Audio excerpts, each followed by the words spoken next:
Vamos lá, pessoal. Vamos continuar? Estão me ouvindo?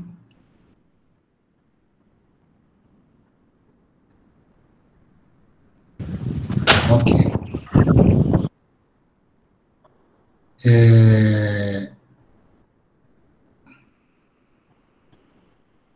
O, o, o método de pseudopotenciais, pessoal, é uma coisa bastante interessante e com muita coisa que foi feita aí desde a década de 80 até bem recentemente, e sempre novas coisas sendo desenvolvidas. Esse curso, por ser um curso introdutório, qual que é o meu objetivo?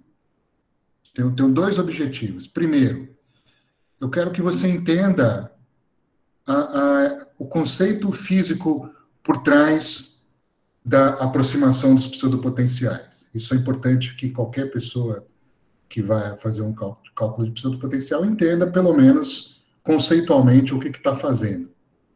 E segundo, como utilizar na prática os pseudopotenciais, tá? Então, na primeira parte da aula, a gente falou desse conceito físico. Para deixar isso bem claro, eu vou repetir os principais conceitos físicos. Ok?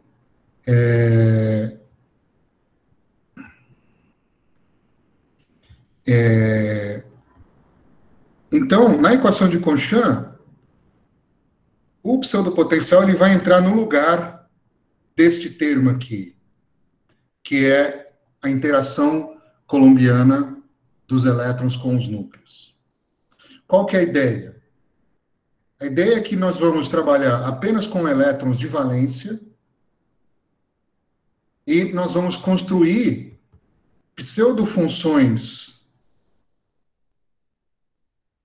de onda, como nessa figura que apareceu aí para vocês agora, essa curva laranja, que elas são idênticas às funções de onda verdadeira para fora de um raio de corte e são funções suaves para dentro de um raio de corte. Ok? E aí, a gente, invertendo a equação de Conchan, a gente vai obter um pseudopotencial, que vai ser o pseudopotencial que gera essa função laranja aqui. Tudo isso vai ser feito para o átomo, e depois que esse cálculo é feito para o átomo, nós vamos utilizar esses pseudopotenciais para calcular um sólido ou uma molécula. Tá ok? Então, a palavra norma conservada, ela quer dizer o seguinte: os pseudopotenciais de norma conservada são os pseudopotenciais que, para o raio entre zero e até o raio de corte, se eu calcular a densidade eletrônica da função preta aqui e da função laranja, eu tenho a mesma densidade de elétrons dentro dessa região, dentro do raio de corte. Então, eles conservam norma. Esses foram os primeiros potenciais propostos, tá? E o problema é que quando você faz isso, em geral, você chega a funções de onda muito profundas, que não são suficientemente suaves. Isso tem dois problemas, é que aí você tem que usar uma energia de corte muito grande e também os resultados, esses pseudopotenciais não levam a resultados tão bons quanto os pseudopotenciais mais modernos, tá? Então, os pseudopotenciais que não são de norma conservada, que são os pseudopotenciais ultrasoft e PAW, por exemplo, eles não têm essa conservação de norma, existe uma forma de corrigir isso, e com isso foi possível construir pseudopotenciais mais adequados. Tá? Então, do ponto de vista da ideia geral, é essa. Ok? Então, isso já responde a pergunta do Alexandre, o que é um pseudopotencial de norma conservada. Bom, quais pseudopotenciais devemos usar? Acho que essa é a outra pergunta. Então, a primeira pergunta é a ideia básica, isso nós tentamos discutir na primeira parte da aula, e esse artigo aqui é um artigo bastante interessante, que eu recomendo todo mundo que for fazer cálculo de pseudopotencial ler esse artigo. Esse artigo foi publicado em 2016 na Science. Vocês podem ver que tem uma quantidade enorme de autores, tá? Daqui a pouco vai ficar claro por que foi uma colaboração tão... Parece trabalho de física de partículas, né? Pelo número de autores, mas não, é um trabalho teórico de DFT mesmo. Daqui a pouco vai ficar claro por que tem tantos autores, tá? Então, eu vou... Tem algumas coisas que eu vou repetir aqui da questão dos pseudopotenciais, mas às vezes, repetindo, fica até mais claro, tá? Aqui, nós temos o silício sólido, né? Silício cristalino na sua estrutura mais estável, que é a estrutura do diamante, tá? E aqui eu tenho a densidade de estados. A densidade de estados é quantos estados eu tenho por unidade de volume, por unidade de energia, em função da energia. Ok? Então, esse é um cálculo para o silício cristalino com todos os elétrons. Quando a gente faz esse cálculo, a gente vê que tem lá em 1000, menos 1000, o zero aqui, o zero é o topo da banda de valência. Então, zero, energia igual a zero, são os últimos elétrons ocupados para o silício cristalino. Isso é uma convenção bastante utilizada para semicondutores e para isolantes. Você chamar de zero o topo da banda de valência. Veja que essa energia que eu estou plotando aqui, estou plotando a densidade de estados em função da energia, é a energia dos orbitais lá, é aquele epsilon que aparece na equação de Conchamp, tá? E ela é uma energia que carrega energias, tanto energia cinética como energia potencial dos elétrons. Então, pelo fato de, em parte, ela ser energia potencial, eu posso definir o zero onde eu quiser, como qualquer energia potencial, tá? Então, em geral, uma das convenções que é usado é, para o metal, a gente chama de zero a energia de Fermi, para um semicondutor ou isolante, a gente chama de zero o topo da banda de valência, a energia dos níveis ocupados de maior energia, tá? Então, a gente vê que tem orbitais lá embaixo, que tem a simetria do orbital 1s. Então, eu não estou falando mais do átomo, mas eu posso olhar para a simetria desse orbital aqui, tá? E eu vejo que lá próximo de menos 1765 eletronvolts eu tenho orbital com simetria 1s. Aproximadamente menos 125 eletronvolts eu tenho orbitais com simetria que é similar aos orbitais 2s do átomo. Próximo ali de menos 80 e poucos eletronvolts, o 2p. E depois eu tenho uma hibridização de 3s e 3p. Tá? Então, é possível eu fazer essa aproximação que daqui para baixo, onde eu estou fazendo essa seta aqui, nessa região de energia, eu vou chamar de caroço. Essa região de energia não vai participar ativamente das minhas ligações entre os átomos. Então, isso eu chamo de caroço. E nessa região de energia para cima, então é por isso que eu consigo, por exemplo, no silício, fazer um cálculo em que eu calculo de fato só para os orbitais 3s e 3p, e os elétrons de caroço, eles fazem parte do cálculo indiretamente. Por que eles fazem parte do cálculo indiretamente? Porque na hora que eu construo os pseudopotenciais, eles vão estar presentes no cálculo, mas eles não estão explicitamente nos cálculos. Ok?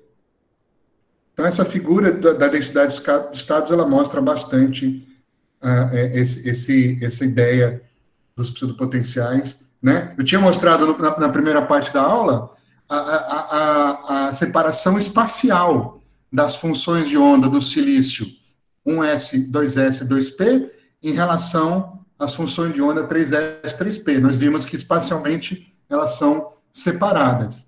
Quando a gente olha em termos de energia, a gente vê que elas são muito mais separadas ainda. Os orbitais do caroço estão em energia muito abaixo de onde acontecem os fenômenos interessantes físicos do meu sistema. Né? Por exemplo, se eu jogar luz visível, ou se eu jogar luz ultravioleta no meu cristal de silício, a interação vai ser apenas com os elétrons de valência, que estão nessa energia aqui na região do visível, do ultravioleta, do infravermelho, etc. Tá? Então, eu posso olhar apenas para os elétrons de valência. No entanto, se eu jogar raio-x, eu posso, com raio-x, arrancar um elétron lá do 1s do meu silício cristalino. E aí, de alguma forma, eu preciso levar em consideração os elétrons de caroço. Tá? Então, se eu quiser olhar o que acontece quando eu jogo raio-x, de alguma forma, eu vou ter que olhar para os elétrons de caroço. Isso até é possível fazer utilizando o pseudopotencial, no caso, o PAW, mas com algumas correções que eu acho que não vai dar tempo de eu falar nesse curso aqui. Ok? Mas para a maioria das situações físicas, vai ser relevante olhar apenas para os elétrons de caroço. Tá? Então, eu não vou entrar em detalhes, mas eu vou apenas vou dizer quais são os principais tipos de pseudopotenciais que existem para cálculos de cristais, tá? Os pseudopotenciais de norma conservada, eles foram desenvolvidos principalmente nessas duas referências. Vejam que eles começam a ser desenvolvidos no final dos anos 70 e começo dos anos 80, tá? No trabalho do Raman, Schluter e Chiang, depois Kleiman e Bilander, tá? Então, eu falei norma conservada porque dentro do raio de corte, na região espacial dentro do raio de corte, a quantidade de elétrons é igual no pseudopotencial e na pseudofunção, desculpa, e na função verdadeira, tá? Isso levava a pseudopotenciais muito profundos, que não eram suficientemente suaves. E aí vem o trabalho do Vanderbilt, 1990, em que ele propõe os pseudopotenciais muito suaves, né? Pseudopotenciais ultra suaves. Ele abre mão da conservação de norma, isso depois é corrigido, e com essa técnica ele consegue ter pseudopotenciais mais suaves, ao mesmo tempo esses pseudopotenciais levam a resultados melhores, utilizando um número de ondas planas menores, ou seja, com cálculos que ocupam menos memória e menos tempo de processamento. E, finalmente, a partir dos anos 90, aparecem os pseudopotenciais tipo Projector Augmented Wave, que são os PAWs, tá? Que estão descritos nesses dois artigos aqui. Então, para quem tem interesse nisso, é muito interessante olhar esses três artigos, tá? Mas nós não vamos entrar nos detalhes deles, só vou falar a utilização dele. Aqui também, nesse mesmo artigo, estou falando, tudo que eu estou mostrando agora na segunda parte da aula, se refere a esse artigo de dezenas de autores da Science de 2016, tá? Esse artigo é bem interessante, que aqui ele mostra, número 1, quando apareceu os pseudopotenciais de norma conservada, número 2, quando apareceram os pseudopotenciais ultrasoft, e número 3, quando apareceram o PAW. E esse é o número de publicações por ano utilizando pseudopotenciais. A gente vê que claramente com o melhor desenvolvimento dos pseudopotenciais, aumentou muito a utilização. Você vê que aqui, se a gente faz um zoom aqui nesse gráfico, tem um aumento bastante pronunciado de 90 para 91. Curiosamente, em 90 e 91 foi quando começou a ser utilizado cálculos de FT ab initio no Brasil, foi quando teve esse salto aí. Ok? Eu queria, antes de continuar, eu queria discutir com vocês o que é precisão e o que é acurácia, tá? Isso vai ser importante Isso é importante em geral como metodologia científica, mas esse é um exemplozinho bem bacana que eu acho que a gente consegue definir esses dois termos de uma forma, para esse exemplo simples, de uma forma bastante fechada, tá? O que eu tenho aqui? Esse gráfico, ele me diz o parâmetro de rede do silício cristalino calculado utilizando esse tipo de GGA aqui, GGA do PBE. Então, utilizando o PBE, eu vou lá e calculo o parâmetro de rede do silício cristalino, ok? E aí, o que está mudando aqui são várias formas de fazer esse cálculo e também, principalmente, mudando os pseudopotenciais. Eu sempre calculo com o PBE, tá? Então, é o parâmetro de rede do silício cristalino calculado em função do ano que o cálculo foi feito, tá? Desde 1996 surge o PBE, depois começam vários cálculos, tá? Essa linha vermelha... esse risco que eu fiz aqui não tem nada a ver. Essa linha vermelha aqui embaixo é o valor experimental, tá? Então, a acurácia é a diferença do seu cálculo com o valor real daquela grandeza que você está calculando, tá? Então, no caso do parâmetro de rede de silício, existem experimentos, por exemplo, com raio-x, que permite você ter o parâmetro de rede com silício com uma precisão muito grande. Então, a gente sabe qual é o valor do parâmetro de rede de silício. Está aqui 5, né? Esse valor aqui, esse é o valor experimental. 5,41, mais um pouquinho acima de 5,41 angstrom. Isso é medido experimentalmente com uma precisão muito grande. Então, a acurácia é a diferença do seu cálculo para o valor de fato que aquela grandeza física tem. Nesse caso, a gente tem um resultado experimental, a gente calcula a gente compara o nosso cálculo com o experimento. Tá? Vejam que todos os pontinhos azuis, cada pontinho azul é um cálculo aqui.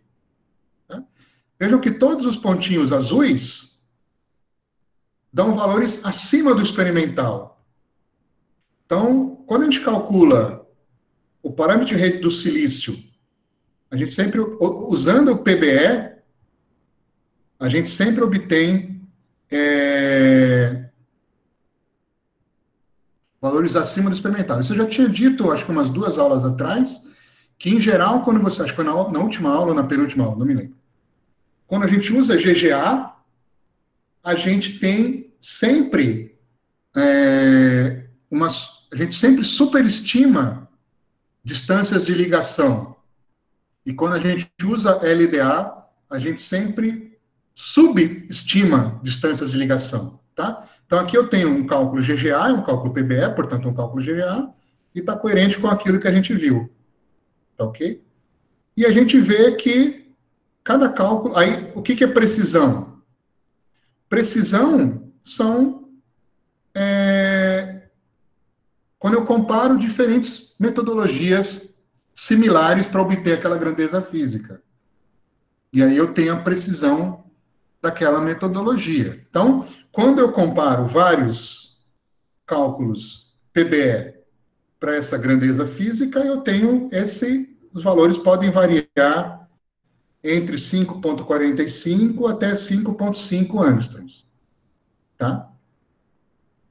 Nesse trabalho, eles refizeram esses cálculos utilizando vários pseudopotenciais e obtiveram esses valores aqui. Tá? Então, os valores estão com essa precisão aqui, entre mais ou menos 5,465 e um pouquinho acima de 5,470. Certo? Então, para esse trabalho, essa foi a precisão que eles obtiveram. Tá? Então, qual que foi o que eles fizeram nesse trabalho? Eles calcularam para vários sistemas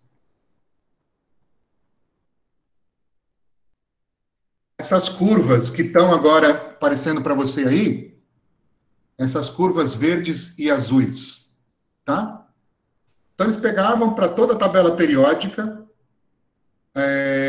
um determinado sistema, por exemplo, silício cristalino, né?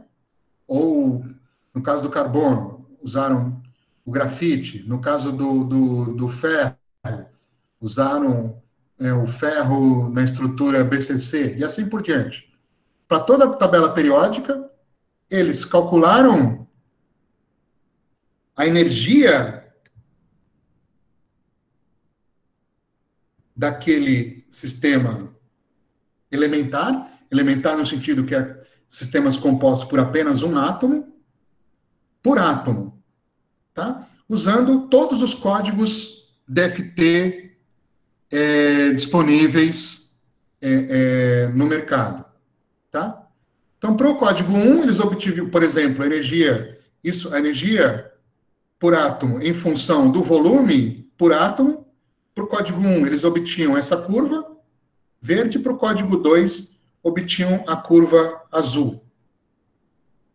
Tá? Então, para cada código computacional DFT possível, eles fizeram esse cálculo. E aí você tem dezenas de curvas para dezenas de elementos cristalinos. E como é que você compara isso? Eles compararam usando um número apenas. Tá? Esse número é dado aqui, tá?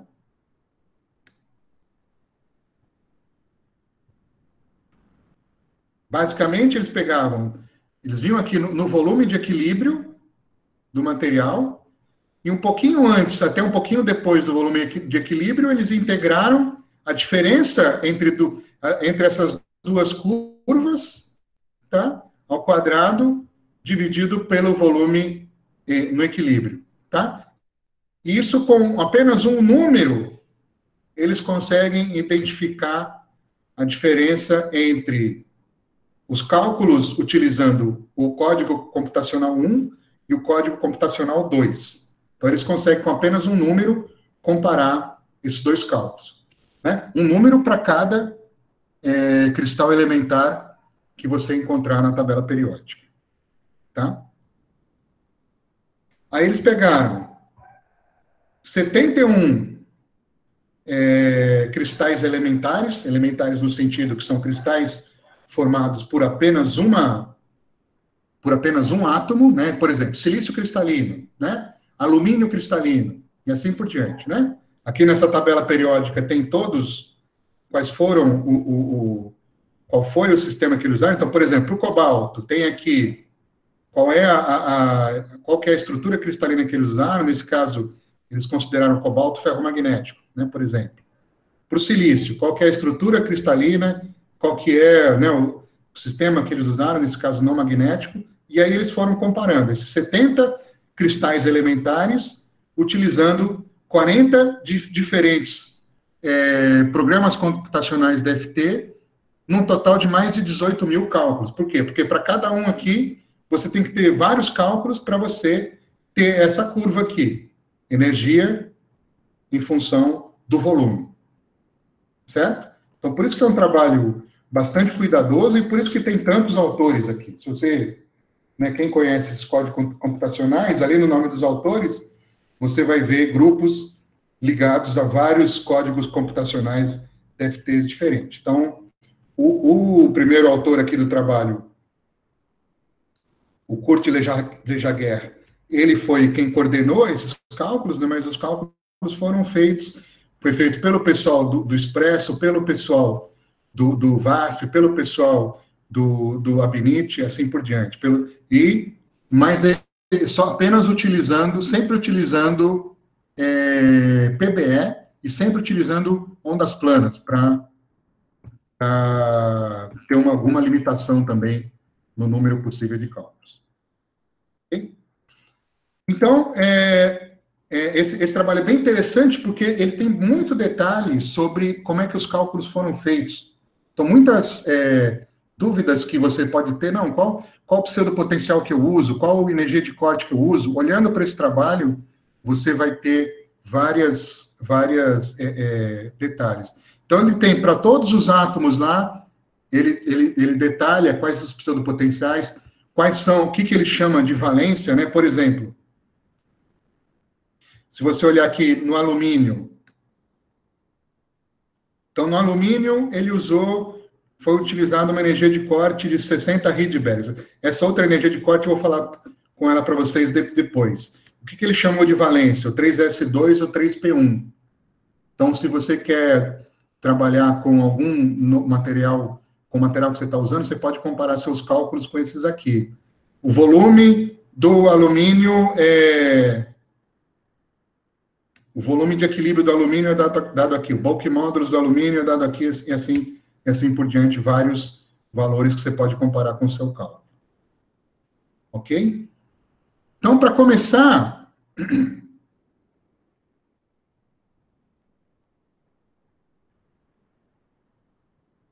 o interesse desse artigo era comparar os vários métodos pseudopotenciais.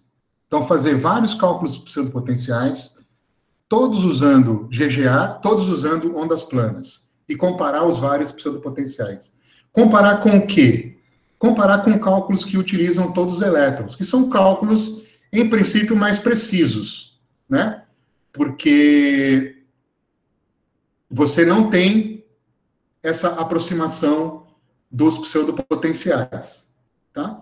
Então, aqui, você tem vários programas que fazem cálculos com todos os elétrons, que não utilizam pseudopotenciais.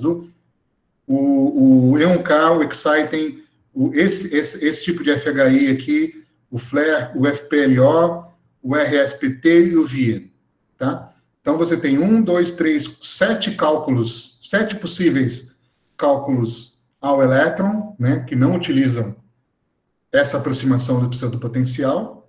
E aí, o que eles fazem? Eles pegam toda a tabela periódica e comparam as diferenças entre esses cálculos para toda a tabela periódica, fazendo essas curvas de energia em função do volume, e sempre que eles comparam duas curvas, eles chegam num número delta.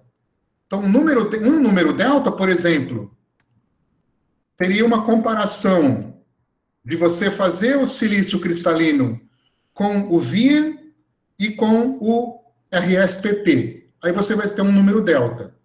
Quando você faz essa média por toda a tabela periódica, você tem uma comparação do VIA com o RSPT, por exemplo, você tem uma diferença entre esses cálculos de 0,8. Tá? Então, essa é a ideia. Então, você está comparando cálculos ao elétron entre si, tá? E a gente vê que, tipicamente, a gente vai ter diferenças médias, né? Então, a diferença média do VIA com todos os outros é, em média, 0,5. A menor diferença aqui que aparece são entre esses caras, o FHI-EMS com o Excited, diferença de 0,1. Então, quando a gente compara cálculos com todos os elétrons com cálculos com todos os elétrons, a gente tem diferenças da ordem de décimos para esse número que eles inventaram aqui, para esse delta que eles inventaram para calcular, para esse que está sendo chamado aqui de o gauge do Lejaguer. Lejaguer é o primeiro autor desse trabalho. Tá? Tá certo, pessoal? Aí, quando eu comparo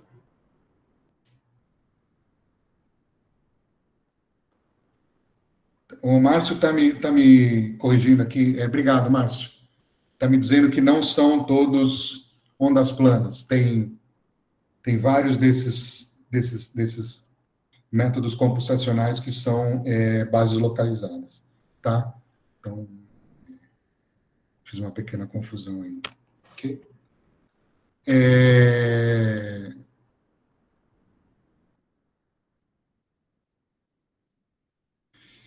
Então, agora eu vou comparar os cálculos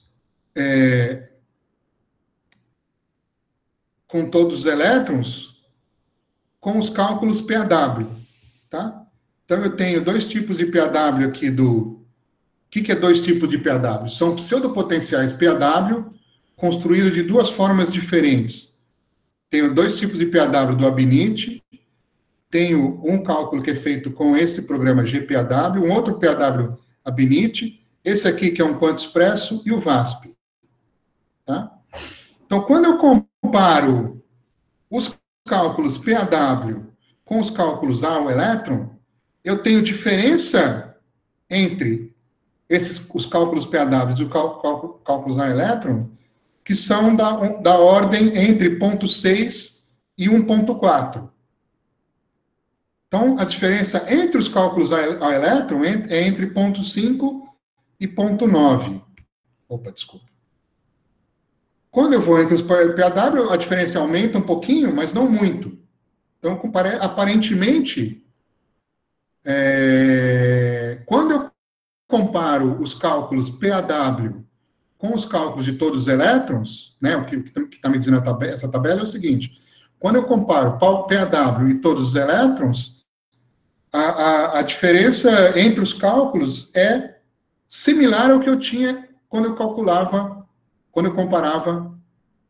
cálculos ao elétrons. Então, voltando lá pelo nosso cálculo, para a nossa definição aqui, a precisão que eu tenho quando eu comparo PAW e ao elétron é da mesma ordem da precisão quando eu comparo os ao elétron entre si, entre eles, melhor dizendo. Um pouquinho maior, né? Os deltas são um pouquinho maior aqui, nessas médias, do que aqui. Tá? Primeira coisa. Quando eu comparo agora Ultrasoft com ao elétron, também a precisão, em geral, não é tão ruim, exceto neste caso aqui. Esse caso, eu tenho um resultado muito ruim, que é usando esse programa da Capo com esse pseudopotencial que é descrito aí. E quando eu comparo agora os de norma conservada, eu já começo a ter resultados piores, né? Aqui nesses dois casos muito ruins, aqui também ruins, e aqui mais ou menos, tá? Então, resumindo dessas três tabelas aqui, a gente vê que, claramente, que quando a gente compara pseudopotenciais com cálculos ao elétron, os resultados dos cálculos PAW são melhores do que os Ultrasoft, e são muito melhores do que o de norma conservada. Tá? Então, olhando só para essas tabelas aqui, a gente tem uma noção de que, em geral, a gente vai obter resultados melhores com cálculos PAW. Tá? A outra coisa interessante é que aqui eles mostram vários cálculos PAW e essa diferença delta em função do tempo. Então, quando eu uso esse PAW JTH que tem no Abinit, Se eu uso a versão de 2014, o meu delta é menor do que a versão de 2013. No Castep, como eu tenho versões bem antigas de 98, então aqui é tudo PAW, pessoal. Então, com o tempo, a gente vê que a precisão vai melhorando. Tá? Isso é bastante geral, tá? Para todos os tipos de pseudopotencial que eu tenho, tá? Aqui, pessoal, eu tenho o pseudopotencial e qual é o código que eu estou usando, tá? E a mensagem que eu tento passar aqui é o seguinte: em geral, os pseudopotenciais, eles melhoram com o tempo. Então, sempre que possível, então, duas mensagens já. Sempre que possível, use PAW e sempre que possível, use a versão mais recente que você encontrar. Então, apesar da gente não ter uma referência absoluta, a gente consegue comparar os vários tipos de cálculo DFT pseudopotencial entre si e também, eles, né, conseguem comparar os vários tipos de cálculo pseudopotencial entre si e também comparar os pseudopotenciais com os all electrons e com isso você tem uma métrica para dizer se esses pseudopotenciais estão melhorando ou não. De fato, eles estão melhorando, tá? E eles fazem isso para pseudopotencial, mas eles propõem que isso seja usado também para outros tipos de parâmetros do cálculo, tá? Por exemplo, você poderia comparar ondas planas com outros tipos de base fazendo esse tipo de cálculo, tá?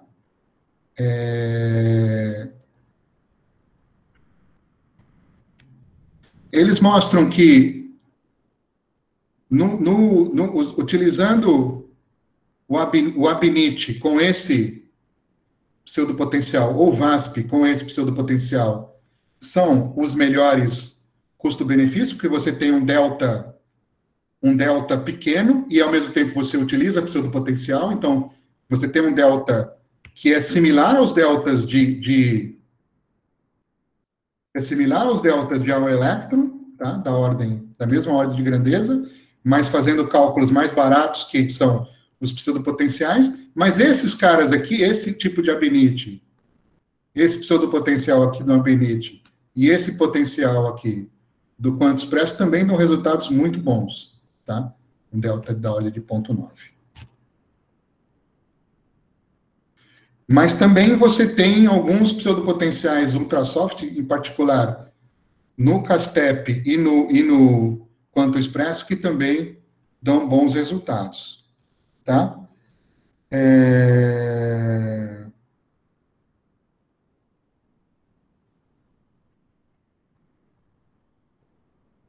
Aqui ele mostra os tipos, essa tabela periódica é só para mostrar os tipos de sistema que ele usou, para ele dizer que ele usou, nesse estudo comparativo, são usados sistemas muito diferentes entre si, desde metais magnéticos até isolantes, tá? E aqui, eu estou mostrando a diferença do bulk módulos, tá? O bulk módulos, só para lembrar a definição dele, tá aqui, ó. Ele está relacionado com a segunda. Então, eu consigo escrever a energia de um sistema em função do volume com essa expressão aqui, com essa função de volume, e o bulk módulos está aqui, ele está relacionado com a segunda derivada da energia em função do volume. Então, em geral, é uma quantidade em que a gente não consegue uma precisão muito grande nos nossos cálculos, tá? Então, tipicamente, quando a gente faz esses cálculos, a gente tem um erro da ordem de muitos por cento, da ordem de 10% ou mais. Então, a gente comparando aqui um cálculo de pseudopotencial quanto expresso, esse SSP é um pseudopotencial ultrasoft quanto expresso, com um cálculo ao elétron, a gente vê que os Boole módulos são obtidos com uma boa precisão, tá? Comparando esses dois cálculos. Então, você ter um delta da ordem menor do que 1, significa que você vai lá no final do dia ter cálculos os cálculos que te interessam, que são os cálculos das grandezas físicas, com uma precisão bastante razoável. Então, aqui, quer dizer, o ideal seria a gente sempre buscar sistemas que têm deltas da ordem de 1 ou menor, né? Por exemplo,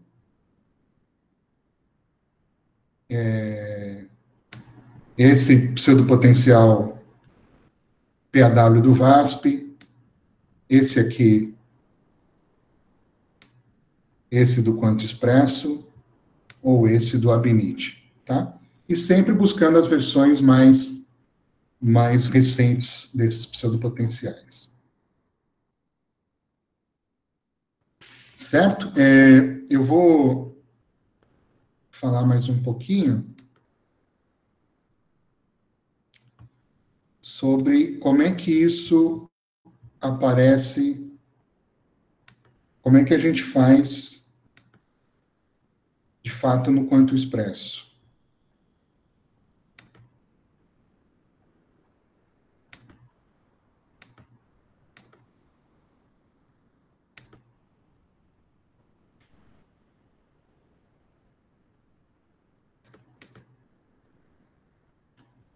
Então,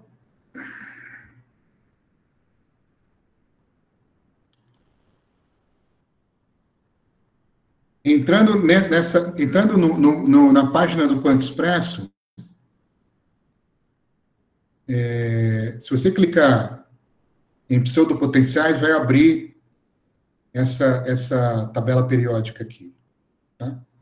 Então, aí você pode clicar, vou clicar aqui no átomo de carbono. Tá?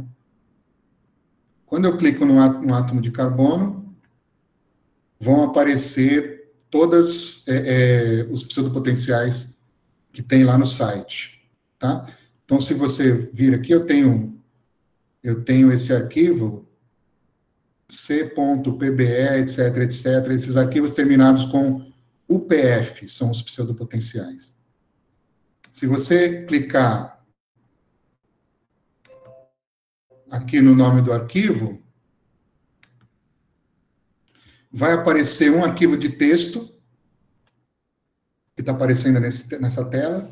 Esse arquivo de texto é o pseudopotencial que o quanto expresso vai ler para fazer o cálculo.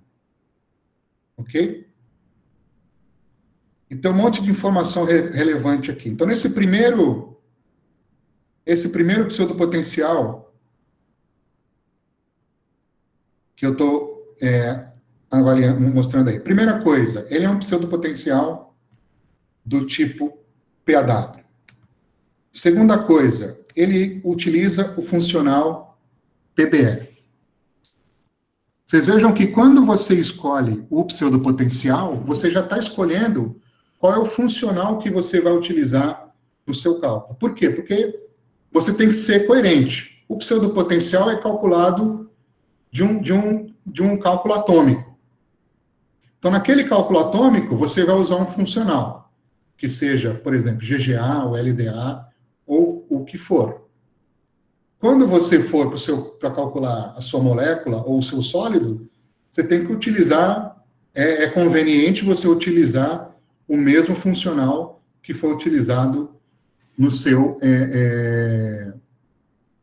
cálculo atômico. Então, quando eu falo, quando o quanto expresso lê esse pseudopotencial aqui, que é o primeiro desse caso, ele já sabe que é um cálculo tipo PBE, a menos que eu fale para ele fazer algo diferente. Tá? Aqui tem uma história do core correction, que eu não vou ter tempo de falar. Tá? Aqui tem um scalar relativista, que eu também não vou falar muito sobre isso, mas como já foi perguntado, né, ele está levando em consideração correções escalares nesse caso, tá? Esse segundo pseudopotencial que aparece aqui é um potencial USPP, ou seja, ultrasoft pseudopotencial, também PBE, também Scalar Relativistic.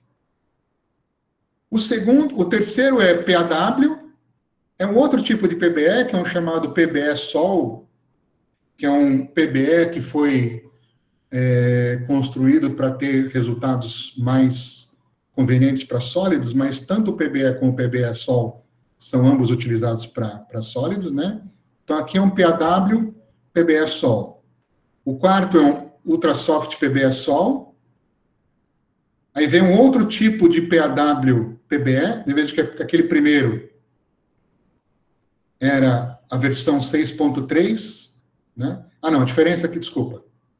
O primeiro que apareceu na nossa lista aqui é PAW, PBE, Scalar Relativistic.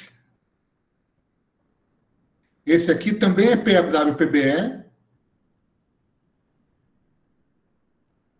mas ele é Full Relativistic. Então, para fazer um cálculo com spin órbita, teria que ser utilizado esse Full Relativistic.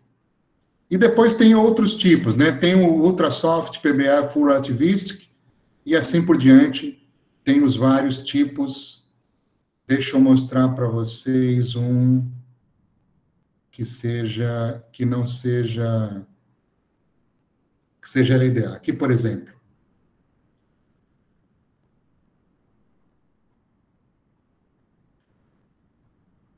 Esse que apareceu aí grifado na sua tela agora.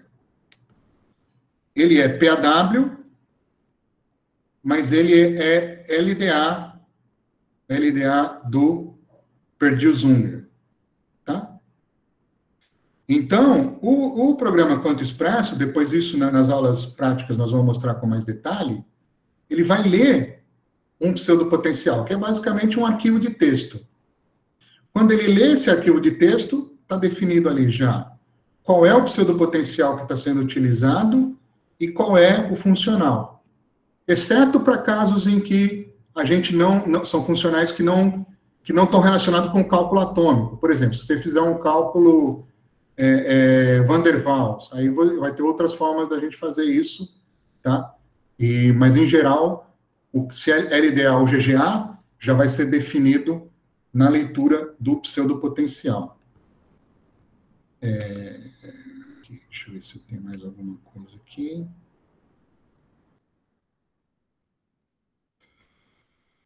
É isso. Então, a parte de pseudopotenciais a gente encerra.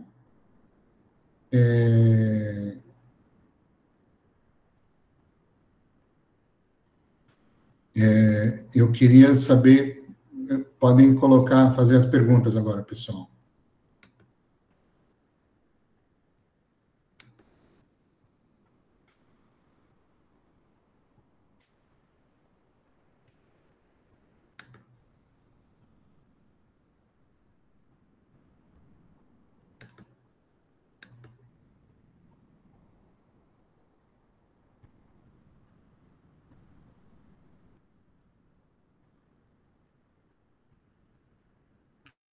O Danilo está perguntando sobre um pacote para construir pseudopotenciais. Existe, sim, Danilo. Eu não me lembro o nome dele agora, mas eu posso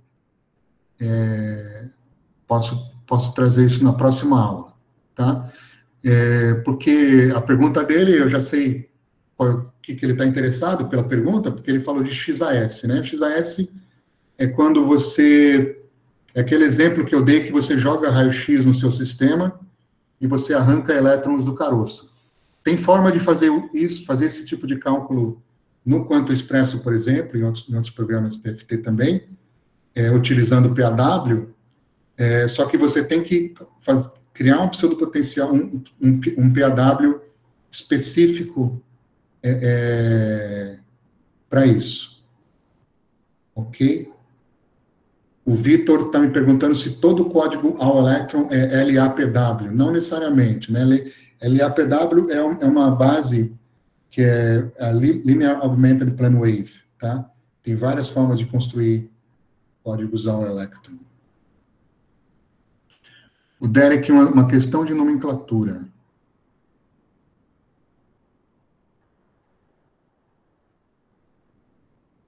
Não necessariamente, Derek. Por exemplo, o programa Siesta utiliza pseudopotenciais, mas não utiliza ondas planas. O Siesta utiliza pseudopotenciais com bases localizadas, tá? São duas coisas diferentes. Uma coisa é como você descreve a interação dos elétrons com os núcleos. Isso pode ser ou pseudopotencial ou ao elétron. A outra coisa é como é que você descreve o seu orbital. A expansão do seu orbital pode ser ondas planas ou pode ser outros tipos de base. O Alexandre está perguntando sobre Muffin-Tin orbitals. É uma outra forma de você descrever os orbitais que não é onda planas, em que você tem regiões próximas dos átomos, que são esferas, e nessas esferas você utiliza potenciais localizados, e fora dessas esferas são o que eles chamam de Muffin-Tin, e fora das esferas você utiliza ondas planas. O Márcio tem mais familiaridade com esses métodos do que eu. Se tiver alguma outra pergunta, a gente pode pedir para ele explicar melhor. William, por que no Ultrasoft não conseguimos calcular as propriedades vibracionais? O que acontece muitas vezes, em princípio, poderia ser calculado com qualquer programa, mas muitas vezes, para aquele tipo de pseudopotencial, aquilo não foi implementado. Não sei se é o caso, mas pode ser que seja. Então, às vezes é porque não foi. Às vezes aquela característica aquela grandeza que você quer calcular, ainda não foi implementado para todos os pseudopotenciais. Pode ser que seja isso.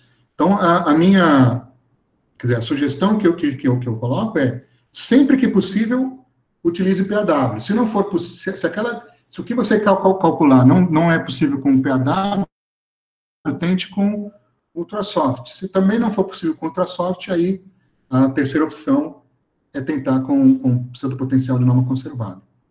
Tá?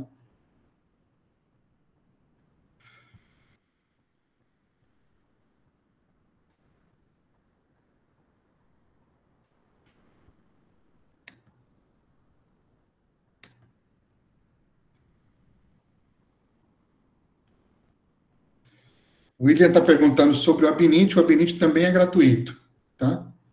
Só colocar Abinit no Google, você pode utilizar. Jardiel está perguntando, sim, é possível fazer imagem da densidade spin, se der tempo na parte prática, a gente vai fazer isso. Basicamente, quer dizer, depois eu vou falar mais sobre cálculos com spin, mas você pode calcular a densidade eletrônica dos elétrons spin up e a densidade eletrônica dos elétrons spin down, e o que é muito interessante é fazer a subtração entre as duas, né? Spin up menos spin down te dá a densidade de magnetização no espaço. Isso é possível, é feito. A gente vai tentar ver se consegue fazer isso também na parte prática do curso.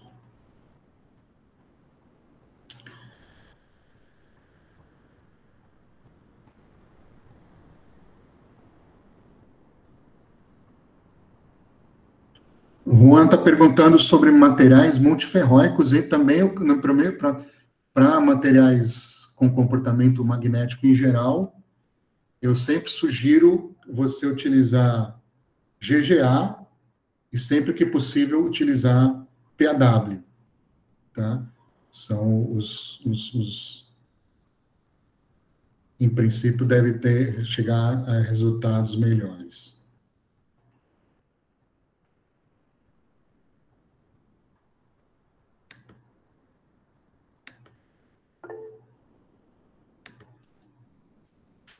O Júlio está perguntando sobre os pseudopotenciais LDA, se eles são muito defasados. Não, o LDA em si, ele, exceto para materiais magnéticos, ele também não dá resultados tão ruins, não. Para algumas coisas, até o resultado pode ser melhor do que o GGA. Então, em geral, o GGA dá resultados melhores. Para materiais magnéticos, o GGA, em geral, dá resultados muito melhores. Mas tem algumas situações, por exemplo, se você calcular a distância entre duas folhas de grafeno interagindo, o LDA ele tem um cancelamento de erros que dá resultados melhores até do que o GGA. Então, depende da propriedade, mas, em geral, o GGA dá resultados melhores. Tá? Mas vamos tomar cuidado com a linguagem, pessoal. Desculpa, Júlio, eu usar a sua pergunta para fazer essa observação, mas é uma coisa importante, tá? Quando eu falo LDA ou GGA, eu estou falando qual é o funcional que eu estou usando. É aquele termozinho XC na equação de Conchamp, qual que eu estou usando. Ok? Quando eu falo qual o pseudopotencial que eu estou usando, eu estou falando se eu estou usando ou norma conservada ou ultrasoft ou PW, por exemplo, tá? Eu entendo a confusão, porque quando a gente baixa um pseudopotencial aqui da tabela, na mesma hora que a gente define o pseudopotencial, a gente define o funcional, tá? Mas eu só estou chamando a atenção para a linguagem porque são duas coisas fisicamente muito diferentes. Uma coisa é o tipo do pseudopotencial, outra coisa é o tipo do funcional, tá? Elementos de transição externa. Jardial, não tenho muita experiência com esse tipo de sistema, com esse tipo de átomo, mas também eu tentaria fazer o cálculo com PAW, tá? A menos que não sejam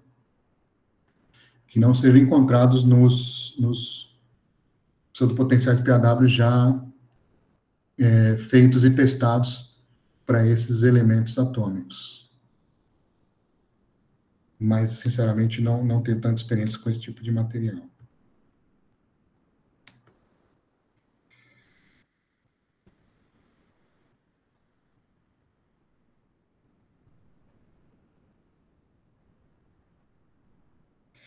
A William está perguntando sobre a parte gráfica do Quanto Expresso. Olha, não conheço a parte gráfica.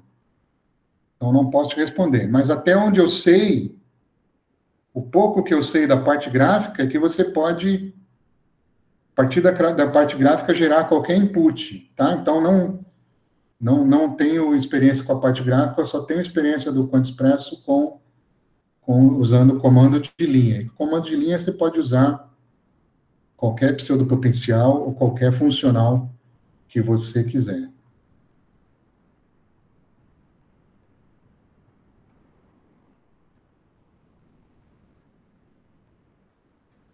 O Denner está perguntando, a descrição de íons é feita no pseudopotencial para o caso do Quanto Expresso? Bom, se eu entendi sua pergunta, descrição de íon eu acho que você está querendo dizer a interação dos elétrons com os núcleos. Então, no quantum expresso, a interação de elétrons com os íons, ela é de fato feita pelos pseudopotenciais.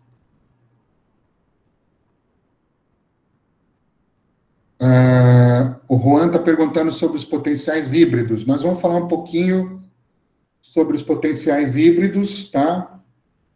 Mais na frente, em particular sobre o HSE. Tá ok?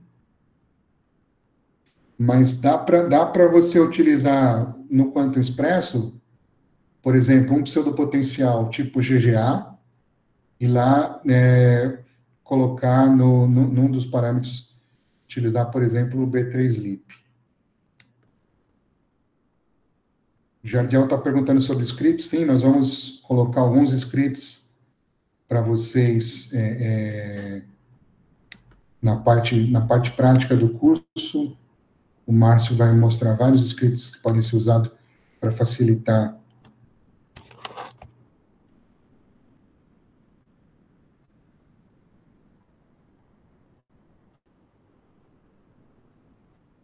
o Carlos está perguntando sobre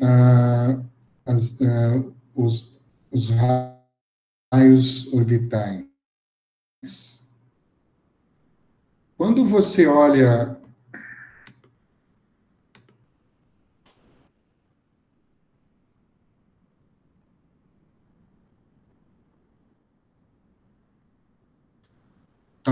Tá vendo a tela aí?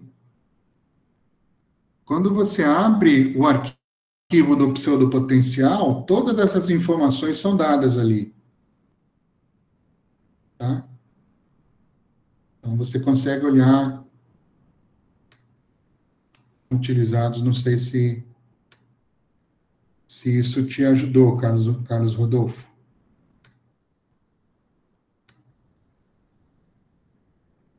Um database com todos, talvez o Márcio conheça, eu não conheço, tá? Mas, assim, o que eu posso dizer é que, olhando nos pseudopotenciais, você tem essa informação.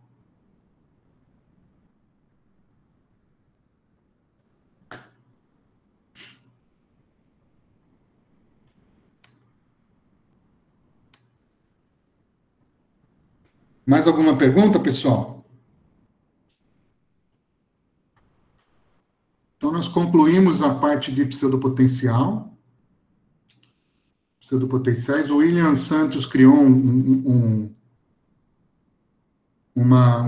grupo no WhatsApp, é isso, William? Então, porque eu tinha... Isso, professor. Foi criado o grupo no WhatsApp para ficar mais fácil de se comunicar, né? Ótima ideia, William. Então cada um de nós pode entrar